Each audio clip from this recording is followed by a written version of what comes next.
Voilà, c'est fini pour la pause du mois de juillet. Bonjour à toutes, bonjour à tous.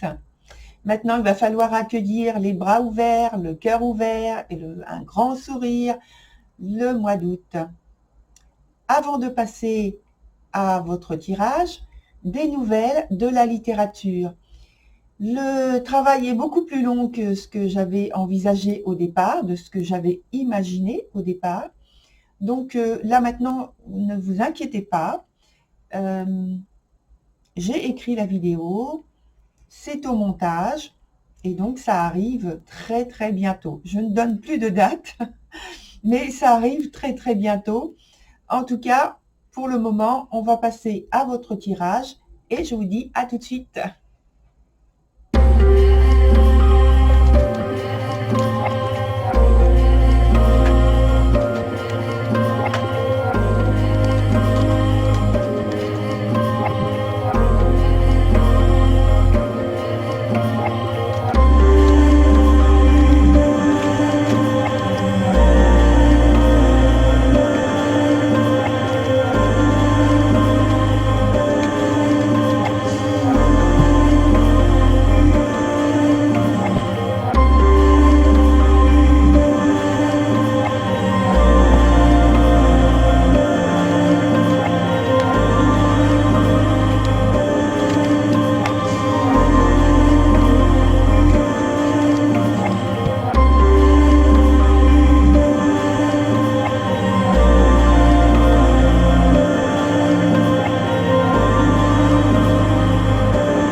Voilà, chers poissons, on se retrouve donc sur votre tirage avec, comme la dernière fois, la partie du haut qui concerne la disponibilité, la vie pratique, la vie quotidienne.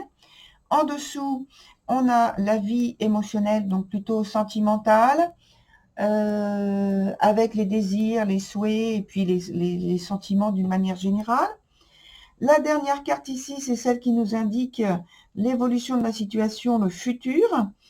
Et donc, voilà. Donc, sur la partie ici, c'est ce qui concerne les informations pour vous. De l'autre côté, on a les informations pour votre partenaire et au centre, les informations sur l'interaction qui vous concerne.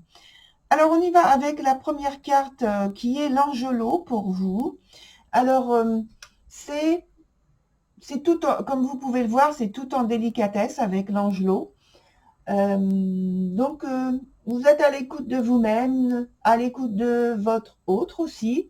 Il y a de la flexibilité, de cœur, un besoin d'aborder les choses avec, avec calme pour ne pas malmener votre partenaire, semble-t-il, mais aussi parce que vous ne vous sentez pas du tout dans une humeur à être plutôt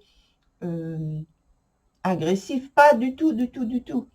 Alors là, c'est plutôt l'envie de se protéger, de ne pas s'exposer et d'être dans le calme. Pour ce qui est de votre partenaire avec la carte le bâtisseur, là, on va parler davantage d'un engagement qui est fort, un besoin de loyauté. Cette personne se sent investie d'une œuvre à mener, peut-être, et donc elle s'implique et elle s'engage fortement.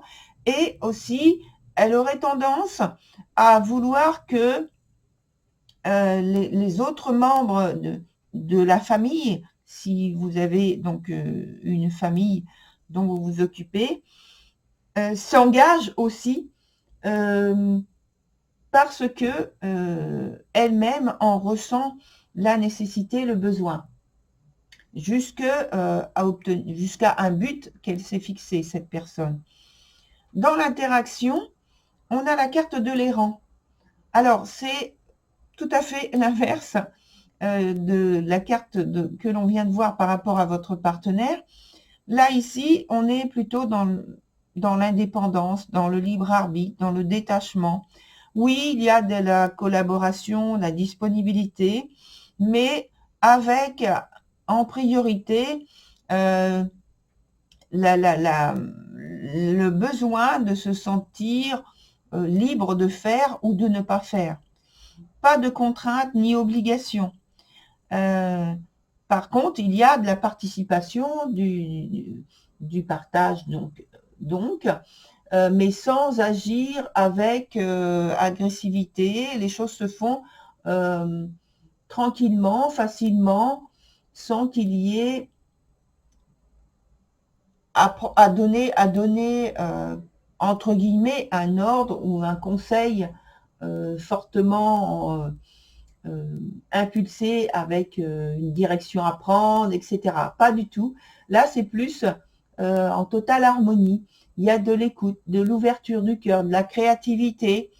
Voilà, et c'est comme ça que les choses vont, même s'il y a pas forcément une très grande stabilité, mais c'est ce qui fait votre force finalement.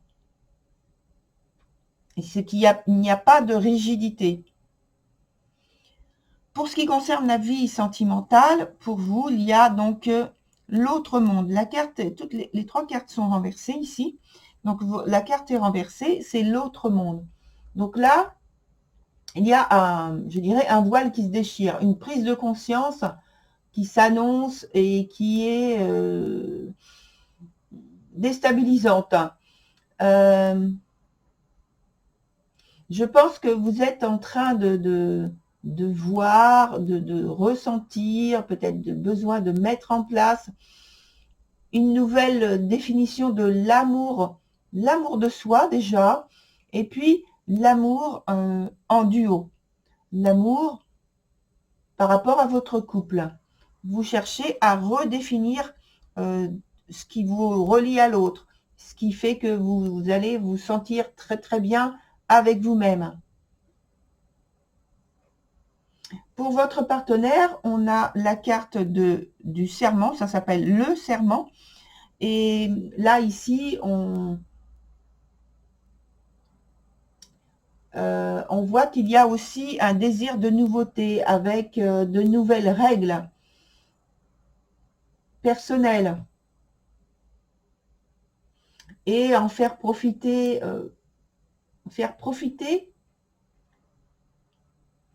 votre partenaire souhaite vous faire profiter en fait de ces nouvelles règles qu'elle s'impose à elle-même, mais aussi elle voudrait donc partager ces nouvelles règles aussi avec vous.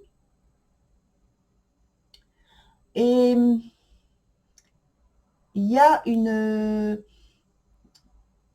comment dire, en fait, dans cette recherche de communion, hein, avec notamment avec la carte âme sœur qui est au centre, dans cette recherche de communion des cœurs pour cheminer ensemble, il y a pour chacun d'entre vous quelque chose que vous vous imposez, donc un travail sur les sentiments, sur le corps émotionnel, sur la vie émotionnelle en particulier, pour faire profiter l'autre de ce qui vous est,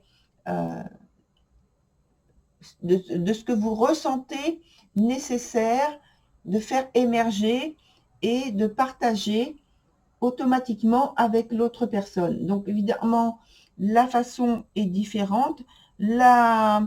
Pour ce qui vous concerne, c'est un petit peu plus difficile et déstabilisant. Et pour ce qui concerne votre partenaire, c'est pas très déstabilisant, c'est plus quelque chose qui touche à un aspect plutôt pragmatique. Et il y a une volonté de faire des promesses, mais en fait, cette personne, en faisant des promesses quand même, doit faire attention aux promesses qu'elle se fait à elle-même et sa recherche, avec cette recherche de loyauté vis-à-vis d'elle-même et vis-à-vis de l'union qu'elle partage avec vous, parce que, en fait, une promesse, c'est vraiment quelque chose qui s'inscrit en elle et qui s'inscrit dans le lien que vous partagez. Donc, il ne faut pas lancer ce fait, ces promesses à la légère. Il doit y avoir une réflexion et une recherche de compréhension dans le partage que cette personne souhaite faire. Sinon, au centre, donc, on a cette carte âme sœur qui est renversée, comme j'ai dit, cette recherche de communion des cœurs pour cheminer ensemble, décider d'approfondir ce qui vous rassemble. Et ça entraîne donc un petit inconfort, le temps d'adaptation qui est nécessaire pour retrouver quelque chose de clair et de stable, c'est-à-dire qui va être beaucoup plus harmonieux parce que il y a plus d'équilibre entre vous. De toute façon, avec la suite, on a la carte de l'as de coupe. Donc là, c'est une carte tout à fait positive qui parle des sentiments, qui parle des émotions. Donc, c'est une période de vie très enrichissante, d'un point de vue sentimental, mais aussi d'un point de vue de la vie en général. Alors, il peut y avoir pour certains d'entre vous de votre signe une maternité, une naissance, quelque chose qui vient en fait agrandir la famille. Et donc, soit vous en apprenez la nouvelle.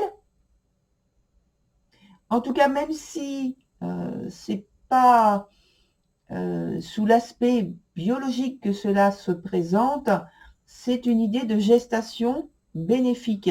De toute façon, on est dans cette idée de gestation bénéfique déjà au départ. Donc, pour moi, c'est amplifié par la suite. Ça peut prendre un aspect biologique, mais ça peut rester sous un autre ordre d'idées, avec de nouveaux rapports relationnels entre vous, dans l'union. Voilà, il y a ces deux aspects-là qui se présentent. Alors, on va prendre de nouvelles cartes pour approfondir. On va rester, je pense, sur l'aspect de la vie sentimentale, parce que toutes les cartes sont inversées. Et donc, on va voir qu'est-ce qu'on peut avoir comme information complémentaire,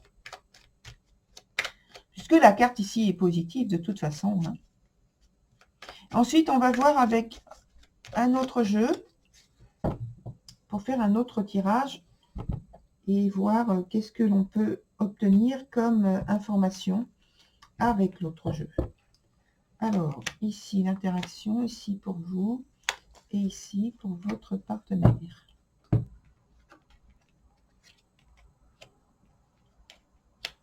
Alors, on a de nouveau l'as de coupe ici qui se présente pour votre partenaire. Donc, on reste dans quelque chose de tout à fait positif. Alors, il y a cette idée de naissance, de maternité, de fertilité qui perdure finalement. Peut-être que votre partenaire est vraiment très, très, très sensible à cet aspect de créativité, de croissance, au point de vue des sentiments qu'elle veut exprimer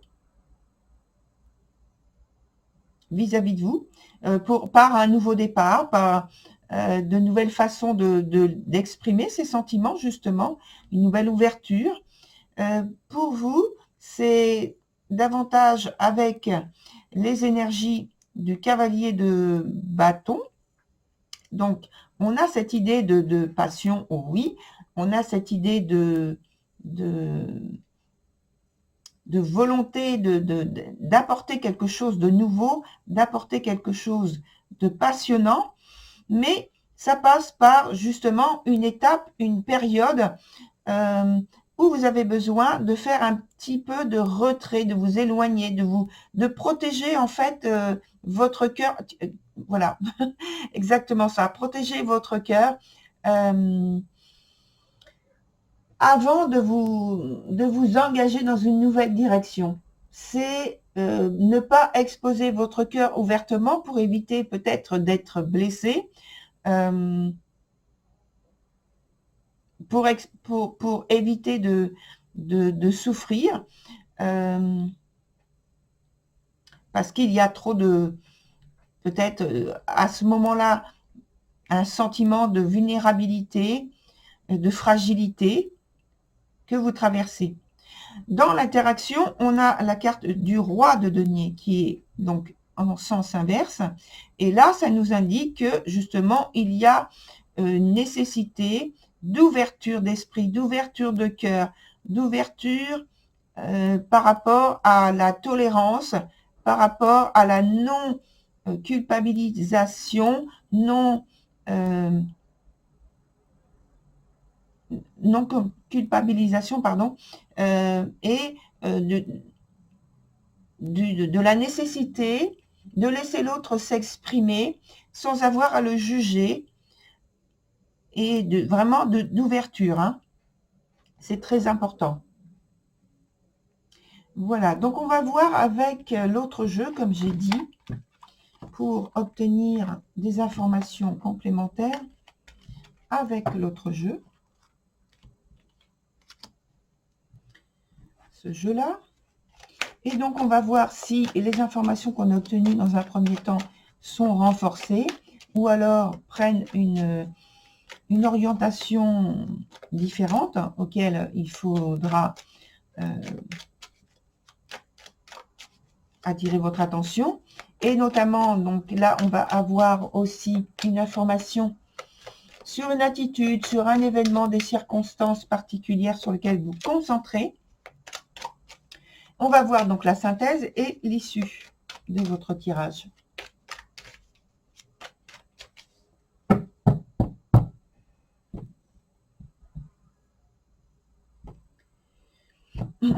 Donc, il nous faut 4 nouvelles cartes.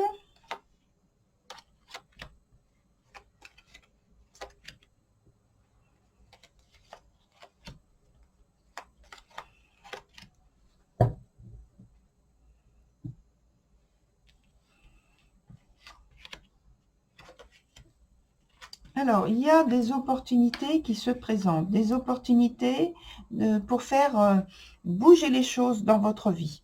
Donc là, c'est vrai qu'on a vu qu'il y a aussi, quand j'ai parlé aussi de ce besoin de liberté d'action, etc., ça recouvre ce même type de choses. Il y a l'envie, le désir, notamment dans l'interaction par rapport à l'un et à l'autre, de ce besoin finalement de préserver cet aspect de libre arbitre, de liberté, de disponibilité sans avoir la contrainte, comment j'ai dit tout à l'heure, la contrainte avec de la rigidité. Voilà, c'est le mot rigidité. Et là, il y a cette souplesse qui est préservée. Et donc, ça vous amène à parvenir aux objectifs, aux ambitions que vous avez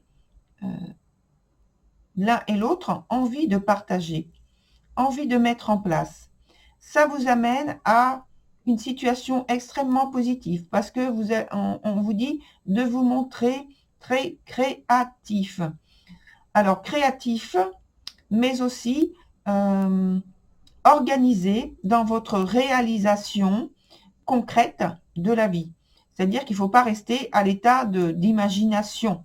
Il faut passer à l'action derrière pour mettre en place ce que vous imaginez, ce que vous envisagez par vos initiatives. Il y a de la réussite, il y a du succès, il y a aussi une atteinte de consolidation, d'élévation même des valeurs que vous partagez ensemble dans votre couple. Donc c'est tout à fait positif, hein, chers chers poissons. Voilà, on vous dit de continuer sur ce même chemin de cette façon-là, en restant concentré sur ce que vous voulez et ce que vous mettez en place, que vous avez de toute façon, on va dire, au bout du chemin, vous avez la victoire qui vous attend. C'est comme s'il y avait cette coupe qu'on vous remettait à la fin, disant que vous avez réussi à mettre en place ce que vous souhaitiez. Voilà, très chers poissons, pour votre tirage. Je ne peux que vous souhaiter une très belle et bonne continuation. Voilà, au revoir, à très bientôt sur une autre vidéo.